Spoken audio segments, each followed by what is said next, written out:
फिलहाल धुआंधार शतक में इतना ही। आपको सीधे लेके चलते हैं लखनऊ, जहां सीएम योगी आदित्यनाथ लाइव हैं। क्या कुछ कह रहे हैं आपको सुनवाते हैं। अपने आप में एक सुखद अनुभूति इस पूरे कार्यक्रम के साथ करता है।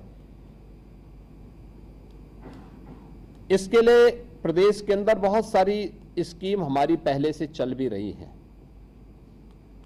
यानी यह अब तक डिजिटल एंटरप्रेन्योर जो कार्यक्रम आगे बढ़ना है, इस कार्यक्रम में लास्ट माइल डिजिटल कनेक्टिविटी की सुविधा हिंदुजा ग्रुप उन गांवों में उपलब्ध करवाएगा जहां पे वह डिजिटल एंटरप्रेन्योर अपना कार्यक्रम आगे बढ़ाएगा।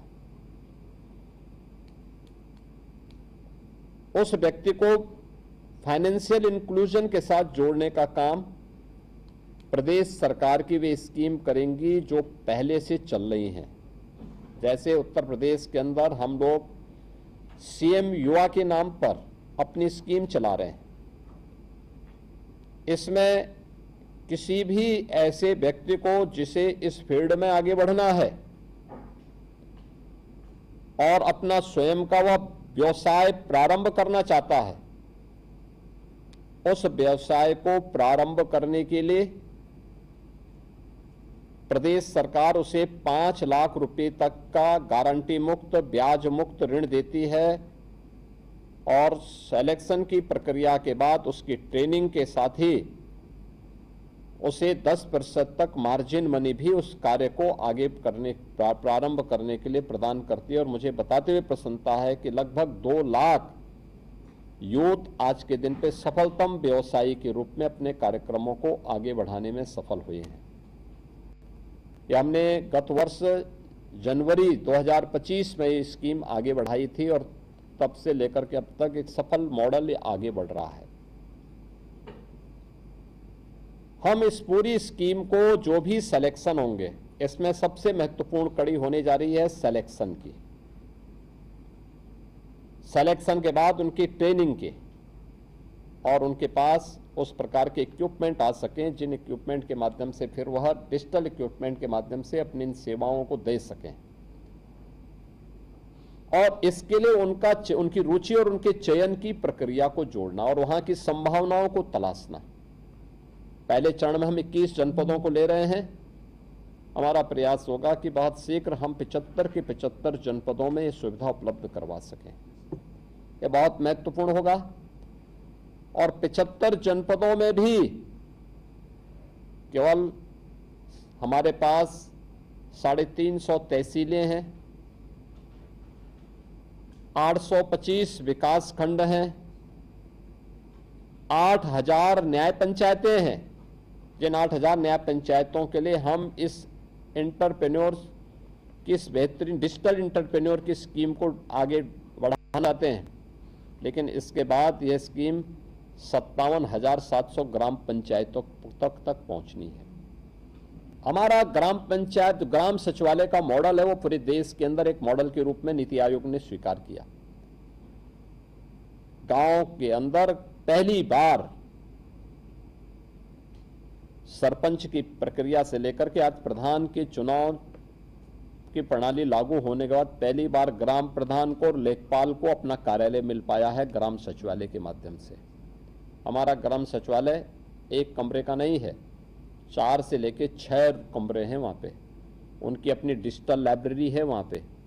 उनके पास वहाँ पर गांव में ही गांव का व्यक्ति अपना आय प्रमाण पत्र, निवास प्रमाण पत्र, जन्म मृत्यु के प्रमाण पत्र, जाति प्रमाण पत्र, ये सब गांव के अंदर ही प्राप्त कर सकता। अब उसको ब्लॉक जिले का दौरा नहीं, सारी सुविधाएं उसको मिलेंगे। हर ग्राम पंचायत में हम लोगों ने इसके लिए पंचायत सहायक की तैनाती कर रखी है, जैसे सरकार भी पैसा देती है लेकिन साथ साथ हर सर्टिफिकेट में भी उसको पैसा प्राप्त होता है। हमारा मॉडल ऐसा होना चाहिए जो व्यक्ति को आत्मनिर्भर बनाए, वह गवर्नमेंट पे उसकी निर्भरता न्यूनतम रहे। हम हर चीज को रेवड़ी संस्कृति से बांटने की बजाय अगर हम आत्मनिर्भरता की तरफ उसको बढ़ाएंगे तो एक सस्टेनेबल मॉडल होगा। उस सस्टेनेबल मॉडल को आगे बढ़ाने की दिशा में हमें कार्य करना है। और मुझे लगता है सबसे बड़ा चैलेंज एक last mile digital connectivity, broadband की सुविधा हम लोग उस न्याय पंचायत स्तर तक पहुंचाने के लिए कार्य करना है, क्योंकि अभी भी हमारे पास ग्रामीण क्षेत्र में लगभग 7,000 ग्राम पंचायतें हमारी भारत नेट से जुड़ी हुई हैं और कुछ अन्य प्राइवेट ऑपरेटर को भी हम इसके साथ जोड़ें तो मेरा मानना है कि ये बहुत ज़्यादा नहीं है, 10,000 तक बामुश्किल होगी। लेकिन ये चैलेंज है हमारे सामने कि 8,000 न्याय पंचायतों तक इस फैसिलिटी हम दे दें। अगर हम 8,000 तक पहुंच गए तो हमारे लिए फिर ग्राम पंचायत तक पहुंचना आसान होगा, क्योंकि सब एक दूसरे के साथ जुड़े हुए हैं और बहुत साइंटिफिक मॉडल है यहाँ की न्याय पंचायत का भी। हम उसके साथ जोड़ करके इस कार्यक्रम को आगे बढ़ा सकते हैं। ग्राम पंचायत में ब्रॉडबैंड की सुविधा देने का मतलब ग्राम पंचायत को भी एक स्मार्ट विलेज के रूप में डेवलप करने का कार्य। स्मार्ट विलेज बन सकता है, बहुत सारी सुविधाएं वहां से दे सकते हैं और ये कार्यक्रम अगर हम कर पाएंगे तो मुझे लगता है कि ये चीजें 50% महिलाएं जरूर हों, ये हम सबकी चिंता है। और ये चीजें अगर हम करेंगे, उनके ट्रेनिंग के कार्यक्रम हो। आज हमने एक औपचारिक उद्घाटन किया, लेकिन जिस दिन सिलेक्शन और सिलेक्शन के साथ उन लोगों को व्यवस्थित रूप से आगे बढ़ाएंगे, मैं मानता हूं कि यूपी ट्रांसफॉर्मेशन कमीशन आपके साथ मिलकर आप काम कर रहे हैं, तो स्वाभाविक रूप से वीसी सखी की तर्ज पर उनके अपने यूनिफॉर्म हो, उनका अपनी एक पहचान हो, उनके पास अपने इक्विपमेंट हो, उनको एक आत्मनिर्भरता के लक्ष्य के साथ कैसे हम प्रारंभ में उनको मार्जिन मनी के सपोर्ट के लिए खड़े हो सकें। हमने वीसी सखी को दिया, प्रारंभिक 4 से 6 महीने तक दिया कोविड कालखंड में, उसके बाद सब आत्मनिर्भर होकर के काम कर रही हैं। बैंक की हमारी समस्या का समाधान, अब गांव में हमारे पास कोई ये बोलने नहीं आता कि साहब बैंक हमारे गांव में दीजिए, क्योंकि वीसी सखी उसके पास मौजूद है। आज कोई हमारे पास ये नहीं बोलता है कि साहब मैं फलाने कार्यालय में गया, उसने मुझसे घूस मांगी है, मेरा पैसा, मेरे पेंशन का पैसा या हमारे किसी अन्य उसका पैसा है, क्योंकि उसे मालूम है कि हमने इसको डीबीटी के साथ जोड़ा है या डिजिटल पेमेंट के साथ जोड़ा है, तो उसमें कोई गुंजाइश नहीं बचती है। और मुझे लगता है कि प्रधानमंत्री जी के डिजिटल इंडिया के कार्यक्रम को, उनके संकल्प को आगे बढ़ाने की एक महत्वपूर्ण कड़ी है। इसकी सफलता प्रधानमंत्री जी के डिजिटल इंडिया, विकसित भारत, आत्मनिर्भर भारत की उस संकल्पना को आगे बढ़ाता है और उन संकल्पों की पूर्ति करने में निर्णायक भूमिका का निर्वहन करेगा।